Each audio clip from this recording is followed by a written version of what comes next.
amigo, minha amiga, prazer, meu nome é Edmar Santos, eu sou médico cardiologista e hoje vou falar com vocês.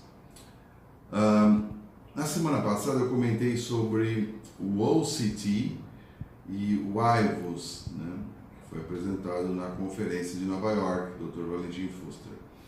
E um colega me mandou um e-mail com uma dúvida. Poxa, se falam tanto sobre o OCT nos congressos, conferências no mundo inteiro e na literatura médica, como eu disse que acho que não vai dar certo.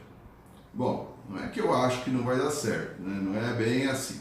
Primeiro, vamos entender o contexto das coisas, né? Para que serve essas duas tecnologias que estava falando? Você, quando faz o cateterismo cardíaco, a cine-angiocoronariografia, você tem uma imagem longitudinal do vaso, né, e das placas. Quando você usa um recurso de imagem intravascular, você passa a ter uma outra característica de imagem. Você passa a ter, então, uma imagem longitudinal. Uma imagem transversal. Então, e quem faz ultrassom sabe muito bem disso. Para você delimitar uma placa, o desejável é que você use os dois cortes, longitudinal e o transversal. E você tendo o corte transversal, você consegue então delimitar melhor a placa, onde ela começa, onde ela termina e onde ela tem seu maior obstrução. O maior grau de obstrução. Então, esse instrumento ele é útil, sim, os hemodinamicistas assim reportam, para o tratamento de uma artéria específica. Quando eu já tenho no meu planejamento que eu vou atuar sobre uma artéria, que eu vou fazer uma angioplastia sobre aquela artéria e vou colocar um stent ali. Então, aí sim teria esse papel, porque eu vou ver o tamanho do stent, não é? Eu vou ver o calibre, eu vou ver o balão pré-angioplastia, pós-angioplastia. Eu consigo avaliar a PCI que eu vou fazer muito melhor. Então, nesse sentido, tanto IVUS quanto OCT são instrumentos bons, são instrumentos válidos. Isso é o primeiro ponto. Então, não é que eles são desprovidos de valor. Eles têm este valor neste contexto, nesse universo. O OCT, que é Optical Coherence Tomography, é uma imagem de espectroscopia de NIR. NIR é infravermelho curto. Então, é uma imagem de luz.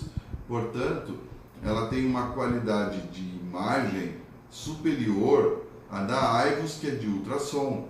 Então, a imagem de ultrassom é uma imagem que o som bate e volta. Então, a imagem não é tão perfeita, tanto que a literatura e os próprios hemodinamicistas falam que o OCT, a resolução de imagem, ele é 10 vezes superior à da IVUS.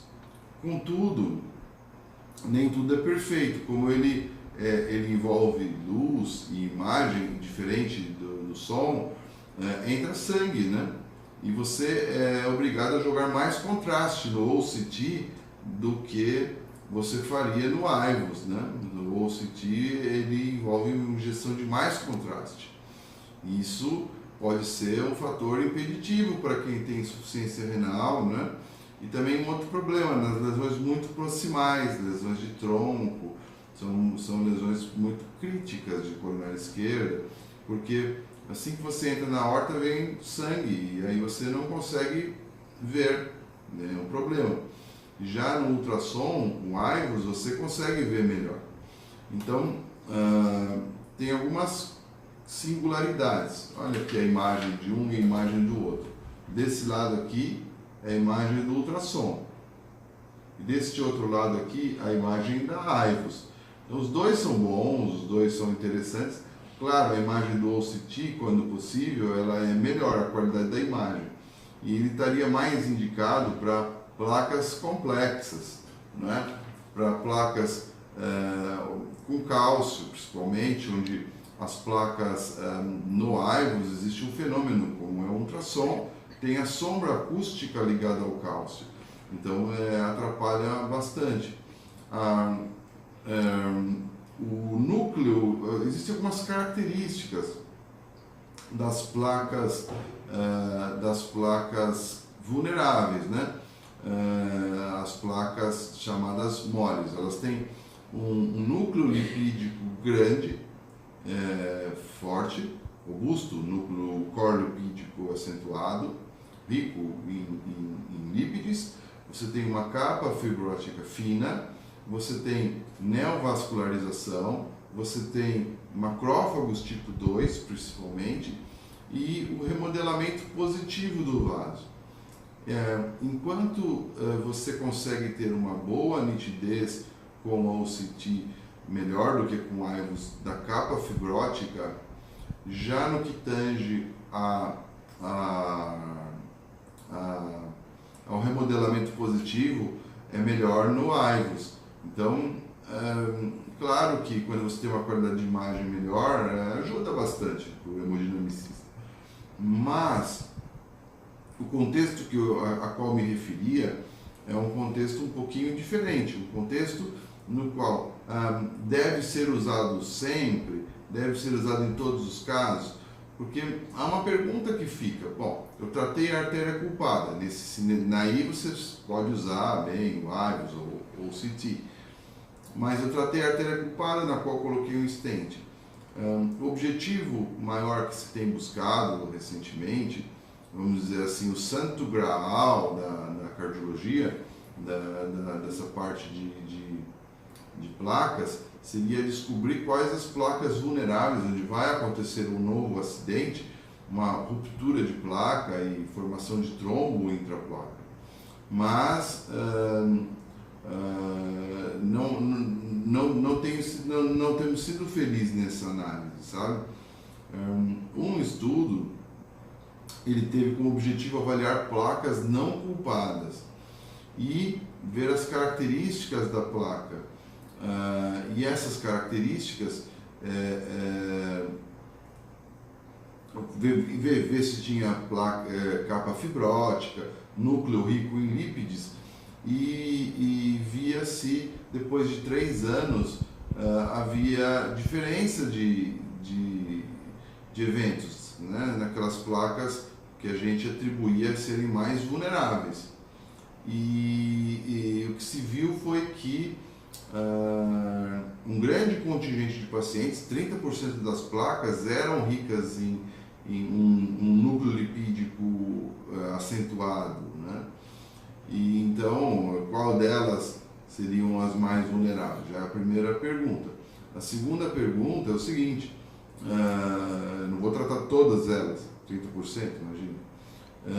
Depois, um outro problema: capa fibrótica fina, delgada.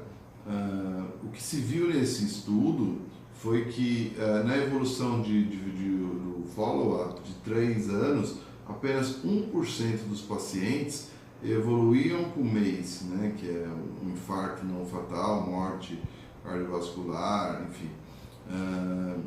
Apenas 1% deles que tinham capa fibrótica fina podiam evoluir dessa forma. Portanto, parece muito mais lógico que as estatinas, no caso, conseguem rapidamente estabilizar a placa, né, essa capa fibrótica. Então, não faz muito sentido você tentar usar esse instrumento, o OCT, para avaliar risco de outras placas causarem eventos agudos. É isso que eu quis dizer. Então não faz sentido, nem é custo efetivo, nem deve ser praticado no mundo inteiro.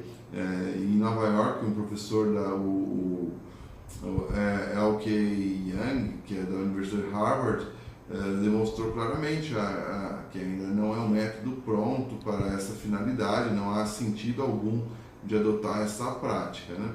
Aqui algumas imagens, vocês podem ver Aqui no segundo plano, aqui uma placa 10%, como você vê no OCT, e uma placa grande, uma placa já medindo mais de 80% da luz do vaso ocluída, bem diferente, você pode ver claramente.